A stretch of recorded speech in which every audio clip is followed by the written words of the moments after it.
The PlayStation 4 looks all set to be unveiled on February 20th, much to the delight of gamers everywhere. The New York event will give us our first glimpse of Sony's next-gen system. But with the web overflowing with speculation and hearsay, what do we actually know about the PS4 so far? Well, not a lot, but we have been working with our contacts to bring you some of the more credible rumours currently populating the net. First up is the processor and all those internal bits. The PS3 was infamously hard to develop for because of its unique cell chip architecture. The PS4 will instead be made from off-the-shelf PC components, which will make developing games much easier and will eliminate the need for expensive custom-made chips. Sony sold the PS3 at a loss when it was first launched and posted a $5.6 billion loss in 2012, so we'll be looking to close the gap as quickly as possible with the PS4. As for specs, the PS4 is widely tipped to come with a 1.6 GHz 8-core CPU based on AMD's Jaguar architecture.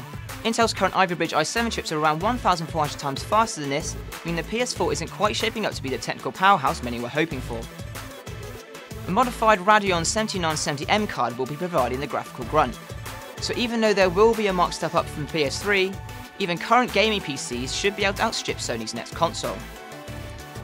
Still, there'll be 4 gigs of ultra-fast GDDR5 RAM on board to keep everything running silky smooth, which may even be bolstered to 8 gigs after pressure on Sony to upgrade. With Sony being big pushers of ultra-high def, we'll be very surprised if their next console was missing 4K support, saying that the PlayStation 4 is unlikely to support native 4K gaming, particularly when you consider that most PS3 games still only come in 720p, rather than the full HD glory we were originally promised.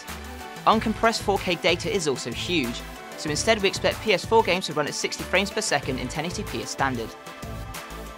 Another big talking point is the PS4's controller, which is thought to feature a Vita-style touchpad in place of the DualShock 3's traditional start, select and home buttons. Annoyingly, it looks as if backwards compatibility and used games are out. PS3 games may eventually become available to stream using Gakkai Cloud technology as a sort of PlayStation back catalogue, which will at least provide some sort of reconciliation for gamers. We may even see purchasable activation codes for pre-owned games, though this is jumping the gun a bit.